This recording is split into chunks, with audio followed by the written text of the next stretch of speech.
Basic geometrical ideas. इसके अंदर हम सॉल्व करने वाले एक्सरसाइज नंबर 4.3, इसका पूरा हम सोल्यूशन करेंगे विद एक्सप्लेनेशन। तो चलिए हम स्टार्ट कर देते हैं क्वेश्चन नंबर 1 से। क्वेश्चन नंबर 1 में हमसे क्या कह रहा है, name the angles in the given figure. तो हमें एक एंगल्स का इसमें नाम देना है और हमें एक फिगर इसमें इस तरीके से ये दे रखी है। फिगर क्या है, ABCD, ये हमारे पास में एक फिगर है, ठीक है। और हमें इसमें लिखना है एंगल्स। तो एंगल्स को लिखते हुए हमेशा हमें ध्यान रखना चाहिए कि जिस भी हम वर्टेक्स की बात कर रहे हैं, सपोज हम A की बात कर रहे हैं, तो वो हमेशा हमारा बीच में आना चाहिए। कैसे आना चाहिए इसको हम देख लेते हैं। यहां पर आप लिख सकते हैं दी एंगल्स आर, ठीक है। तो इसके अंदर सबसे पहले एंगल बन कौन कौन से रहे, एक एंगल मेरा बन रहा है ये वाला, एक एंगल मेरा बन रहा है ये वाला, एक यहां पर बन रहा है और एक मेरा बन रहा है ये वाला। ये 4 एंगल मेरे यहाँ पे इस तरीके से बन रहे हैं। एंगल कैसे बन रहा है, 2 लाइन सेगमेंट्स ऐसे आके ज्वाइन हो रही हैं, तो मेरे को एक मिल जाता है बीच में एंगल, ठीक है। ये हमारे इस तरीके से एंगल होते हैं। तो यहाँ पर अब हम लिख देते हैं 1 2 3 और 4, क्योंकि 4 ही एंगल बन रहे हैं इसके अंदर, और चारों का हम यहाँ पे इसको क्या कर देंगे, नेमिंग कर देंगे, ठीक है। तो अगर सपोज मेरे को नाम देना है इस ए एंगल को, ठीक है, ये वाला एंगल हम इसमें नेम करना चाहते हैं, तो आप कैसे लिख सकते हो, आप लिख सकते हो एंगल, ये मेरा एंगल का साइन है और लिख देंगे सामने ए, तो ये मेरा हो गया एंगल ए। अब अगर इसको पढ़ेंगे तो इसका मतलब मेरा एंगल ए की बात हो रही है। या फिर इसके अलावा आप इसको कैसे लिख सकते हो, क्योंकि हम इस वाले एंगल की बात कर रहे हैं, तो ये वाला जो मेरा ए है ये हमेशा बीच में आना चाहिए। बीच में कैसे आएगा, हम इसको लिख सकते हैं DAB, तो डी और बी के बीच में ए आ गया, तो मतलब हम एंगल ए की बात इसमें कर रहे हैं। तो आप इसको इस तरीके से भी लिख सकते हो और इस तरीके से भी इसको लिख सकते हो। तो ए आप ऐसे भी लिख सकते हो और ए इसमें वैसे बीच में भी लिख सकते हो। क्योंकि हम ए की बात कर रहे हैं तो ए ही हमारा बीच में आना चाहिए, क्योंकि ये वाला एंगल मेरा कैसे बना है, इन दोनों को ज्वाइन करके मेरा ये एंगल इस तरीके से बना है, ये ए वाला। ऐसे ही आप उस बी वाले को भी नाम दे सकते हो।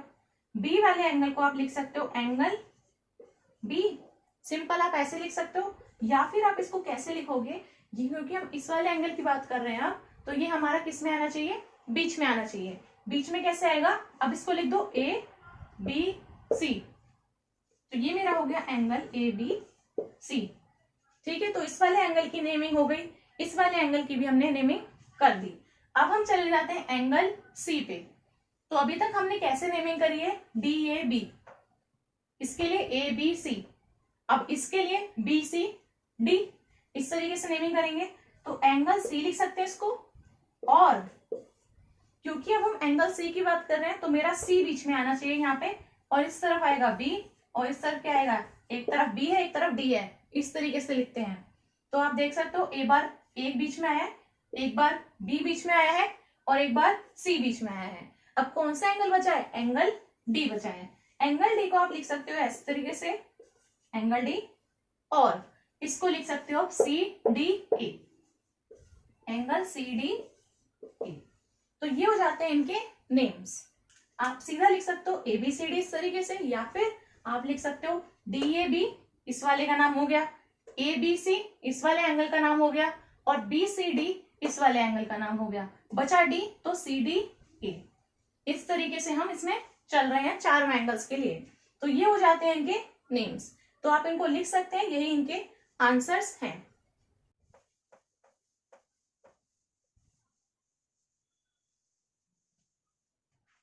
अब हमारे पास में है क्वेश्चन नंबर 2।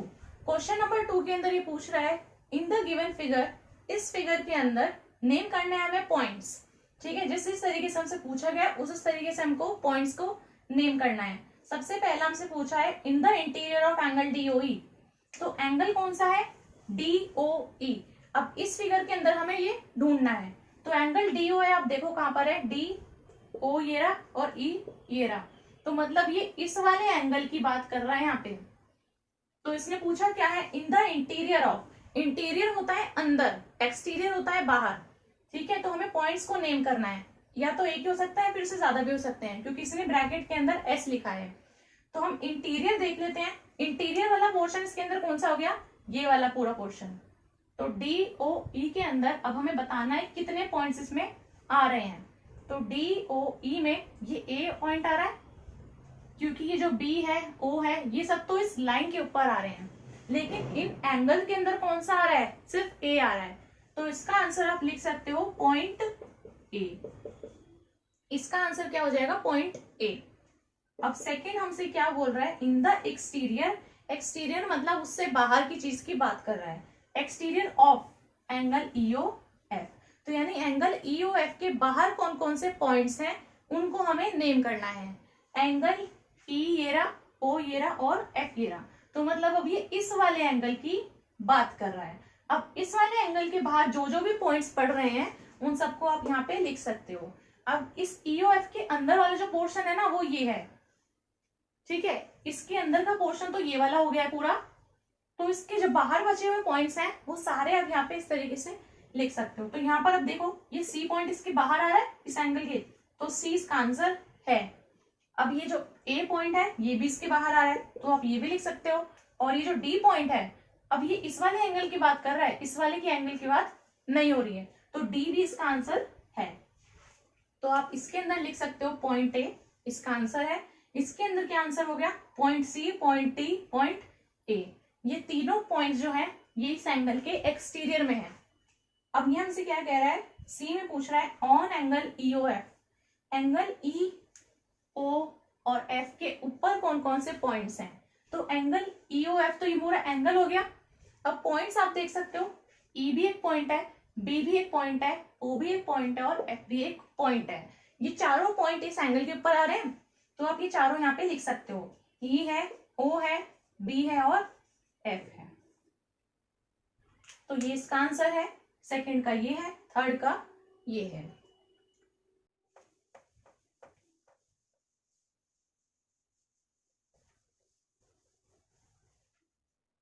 अब है हमारे पास में क्वेश्चन नंबर 3।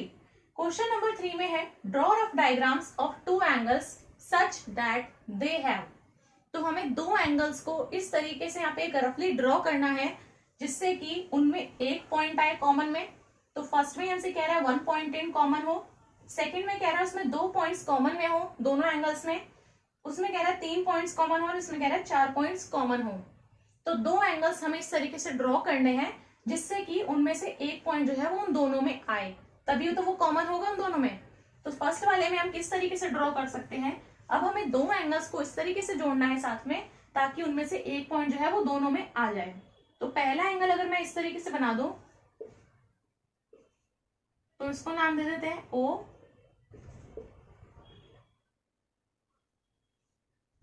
ठीक है, ये मेरा एक पहला एंगल हो गया। अब ये मेरे पास में एक एंगल है, अब इसमें से कोई सा भी एक पॉइंट लेके हम यहाँ से ऐसे जोड़ सकते हैं। अब यहाँ पे मैं कोई सा भी ऐसे पॉइंट दे सकती हूँ, B दे दिया मैंने मान लो। तो यहाँ पर आप देख सकते हो एक एंगल मेरा बन गया AOB, एक एंगल मेरे पास में बन गया BOC। मैंने कॉमन पॉइंट कौन सा लिया है, बीच वाला। तो बीच वाले पॉइंट से मैंने एक और लाइन घुसा दी है बीच में, तो मेरे दो एंगल इस तरीके से बन गए और दोनों एंगल्स में एक पॉइंट मेरा कॉमन है जो कि है O पॉइंट। तो आप यहाँ पे लिख सकते हो O point is common in angle AOB and angle BOC। तो एक पॉइंट कॉमन के लिए आपको इस तरीके से इसको रफ डायग्राम बना के दिखाना होगा। ठीक है, आप एक एंगल इस तरीके से बना सकते हो, बीच में से लाइन डालोगे तो दो एंगल ऐसे बन जाएंगे और दोनों के ही अंदर ये O पॉइंट से होके गुजर रहा है तो O पॉइंट कॉमन आ जाएगा।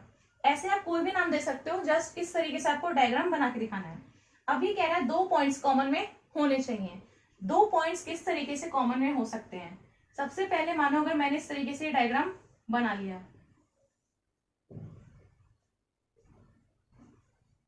ये है मेरा एंगल फर्स्ट। ठीक है, ये मेरा पहला एंगल मैंने इस तरीके से बनाया है, इसको O दे देते हैं, इसको A दे देते हैं, यहां पर लिख देते हैं हम Q।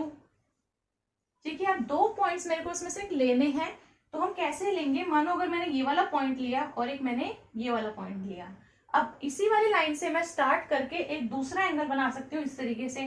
तो मैंने स्टार्ट किया O Q और एक एंगल मैंने नीचे की तरफ ऐसे बना दिया, इसको यहाँ पर नाम दे दो P। यहाँ पर ये वाला मेरा ए नाम दे देते हैं इस तरीके से।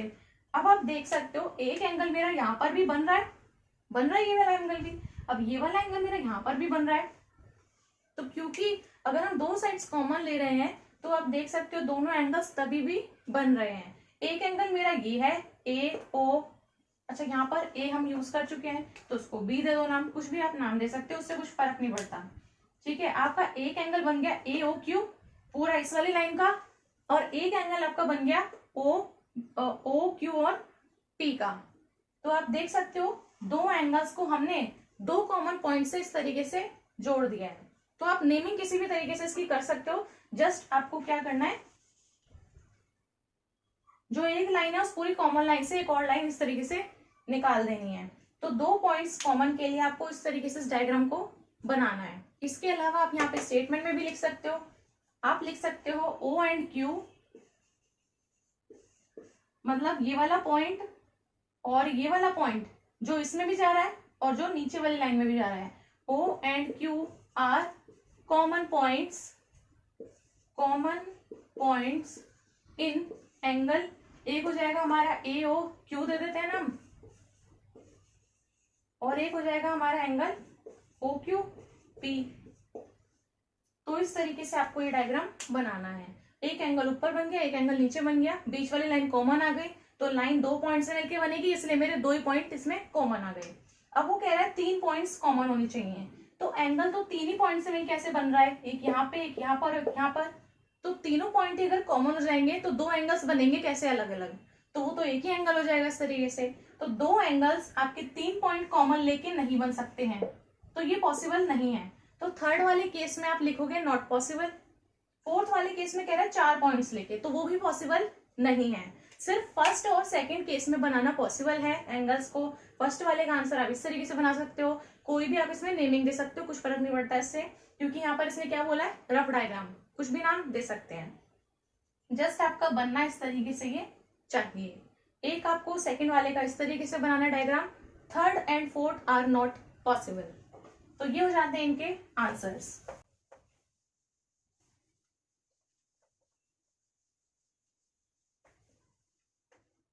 तो क्वेश्चन नंबर 3 के हमने चारों पॉइंट्स इस तरीके से देख लिए हैं। फर्स्ट 2 के हमने आंसर देख लिए हैं, और जो थर्ड और फोर्थ है उसका नॉट पॉसिबल है। और जो फिफ्थ है उसमें वो कह रहा है कि इसमें एक रे जो है वो कॉमन में आनी चाहिए, हमें दो एंगल्स कुछ इस तरीके से बनाने हैं। तो दो एंगल्स के अंदर एक रे कैसे कॉमन आएगी। रे क्या होती है, हमेशा एक सोर्स, एक पॉइंट से वो स्टार्ट होती है और एक ही डायरेक्शन में वो इनफाइनाइटली एक्सटेंड होती रहती है, किसी भी डायरेक्शन में वो चाहे हो। तो रे हम किस तरीके से बना सकते हैं, पहले हमारा एक एंगल होगा, एंगल इस तरीके से बना लिया, इसको नाम दे देते हैं, ए है, ये ओ है, ये मेरा सी है। अब इसमें कॉमन पॉइंट आना चाहिए, तो कॉमन पॉइंट ये रहा मेरा फिर से ओ। तो कॉमन इस पॉइंट से स्टार्ट करके एक रे डालेंगे बीच में, इसको नाम दे देते हैं डी, कुछ भी आप नेमिंग कर सकते हो, रफ डायग्राम्स हैं।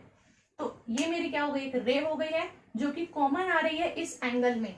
ठीक है, तो ये वाली रे हम इसमें बीच में डाले हैं, ये वाली रे ओडी जो है। तो इस तरीके से आप रे को इस एंगल के अंदर डाल सकते हैं। तो ये हमारी कॉमन हो गई, और एंगल क्या था मेरा, A O C. So OD is the common ray in angle AOD and angle DOC. तो ये मेरी वो रे है जो इस एंगल में भी आई और उस एंगल में भी आई। तो एक रे ऐसी थी जो हमारी कॉमन आ रही थी इन दोनों ही एंगल्स में, वो कौन सी है, ये बीच वाली, क्योंकि एओडी में भी आ रही है, इस वाले में भी आ रही है, और डीओसी में भी आ रही है, इस वाले में भी आ रही है। तो ये इसका डायग्राम है, इसको हटा के जो आप बनाया था मैंने वही इसका आंसर है। तो इस तरीके से आप इस डायग्राम को बना सकते हैं अपनी कॉपीज में। तो ये थे हमारे एक्सरसाइज नंबर 4.3 के सारे सॉल्यूशंस। मुझे उम्मीद है आपको ये वीडियो बहुत अच्छी लगी होगी। वीडियो अच्छी लगी तो वीडियो को लाइक कर दें, अपने फ्रेंड्स के साथ में इस वीडियो को शेयर करें, और मेरे चैनल को सब्सक्राइब करना ना भूलें। Thank you.